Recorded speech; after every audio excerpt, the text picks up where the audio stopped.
Сәлеметсіңдер ме, балалар? Бүгінгі біздің тақырып адамның дене мүшелері. Части человеческого тела. Жаңа сөздер. Көз, мұрын, ауыз, құлақ, тіс. Ребята, обратите внимание на правописание и произношение специфических звуков казахского языка. Көз, мұрын, ауыз, құлақ, тіс. Жаңа сөздерді дәптерлеріне жазып алыңдар. Жаттап алыңдар. Ребята, слово жаттап алыңдар, выучите. Бұл не ойыны? Это что? Правильно или неправильно? Мынау тіс. Балалар, дұрыс па? Әрине, жоқ. Енді мынау көз. Дұрыс па, балалар? Жоқ, дұрыс емес. Мынау мұрын. Бұл да дұрыс емес. Мынау ауыз. Қате, дұрыс емес. Қате, неправильно. Мынау құлақ. Бұл да дұрыс емес. Балалар, ал мына суреттердің дұрыс атауларын білесіңдер ме? Айтып беріңдерші. Назовите, пожалуйста. Мынау не? Дұрыс. Жақсы, балалар. Енді тексерейік. Мынау мұрын, мынау құлақ, мынау ауыз, мынау көз, мынау тіс. Өте жақсы, балалар. Дұрыс жауап бердіңдер. Тыңда, оқы, қайтала. 7-ші бет. Мынау қыз. Менің атым Анель. Менің атым Әнел. Да? Правильно будет звучать. Менің атым Әнел. Менің көзім үлкен. Үлкен. Балалар, үлкен. Қалай аударамыз? Дұрыс. Большие. Мои глаза большие. Құлағым кішкентай. Құлағым. Посмотрите, окончание құлағым. То есть мои уши маленькие. Мұрным әдемі. Мұрным әдемі, красивый. Аузым кішкентай. Аузым, рот. Қалай, балалар, кішкентай? Правильно, дұрыс, маленький. Тісім ақ. Зубы мои. Почему я говорю мои?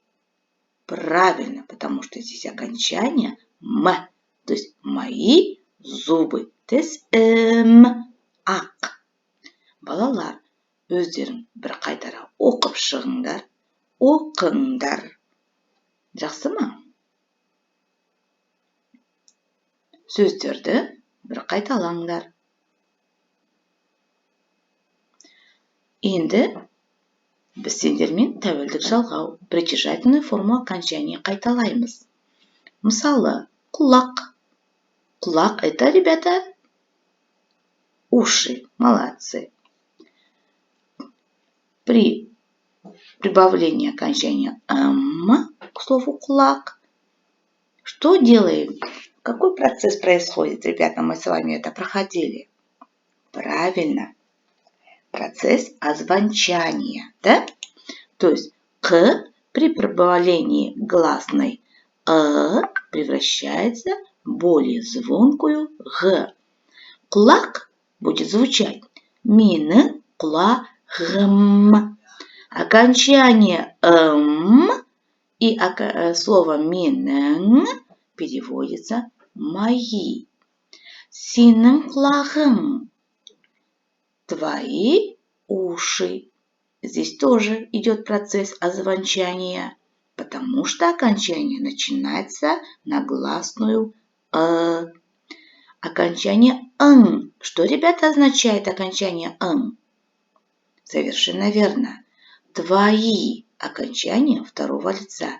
То есть принадлежность. Уши кому принадлежат? Тебе. Молодцы. Сіздің құлағыңыз. Это уважительная форма. Ваши уши. То есть уши принадлежат вам. Ыңыз – это окончание принадлежности. Вам принадлежат уши. Оның құлағы. Окончание третьего лица. Оның құлағы.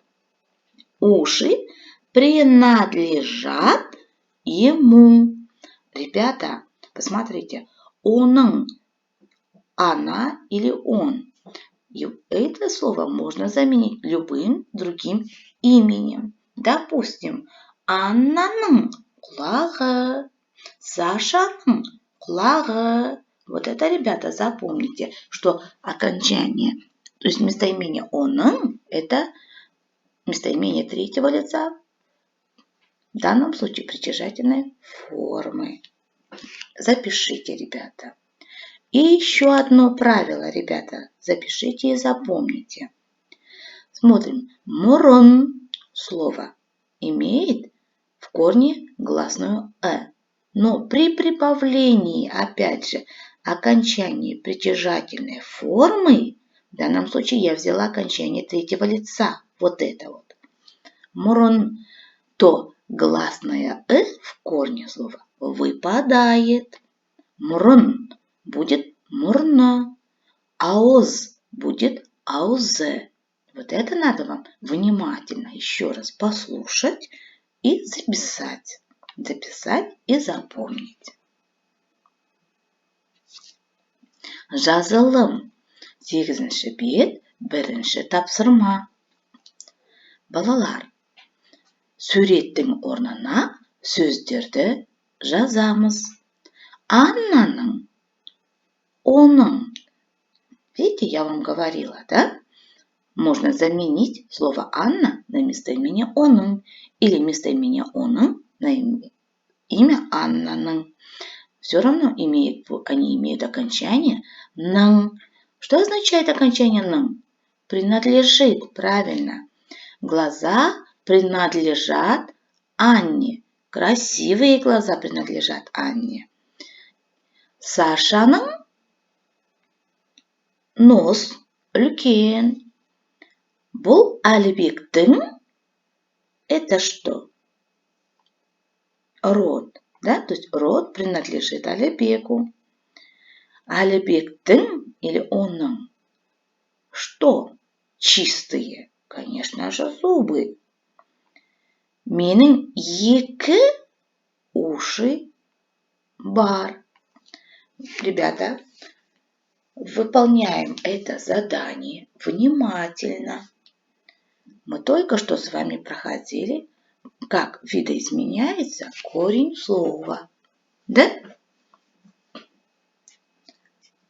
Давайте устно быстренько проговорим. А теперь проверим. Тексерейк. Аннаның кө.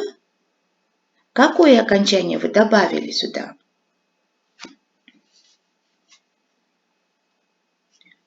Сашаның мұрын үлкен. Добавьте правильную форму окончания, и у вас получится правильные предложения. И запишите в тетрадь. Балалар, пожалуйста, подчеркните мне слова, которые видоизменились в корне, когда мы прибавили окончание притяжательной формы. Какие слова изменились в корне? Жақсы, балалар. Келесі. Домашнее ваше задание. Жазылым. Письменная работа. Үшінші тапсырма 8-ші бет. Төмендегі сөздерді қазақ тіліне аударып жаз. Аударып жаз, переведи и напиши. Переведите и запишите в тетрадь слова на казахском языке. Ребята, лицо мы с вами на уроке проходили. Оно на казахский язык переводится бет. А еще слово бет переводится как страница. Помните, мы с вами это проходили? Жақсы. И устное задание. Менің көзім әдемі. Оның мұрны кішкентай. Сенің құлағың үлкен. Оның аузы кішкентай. Вы должны уметь правильно проговаривать эти предложения. Балалар, сабақ түсінікті ме? Все ли вам понятно? Түсінікті. Понятно. Жақсы. Онда тапсырманы орындаймыз. Выполняем задание. Сау болыңдар, балалар.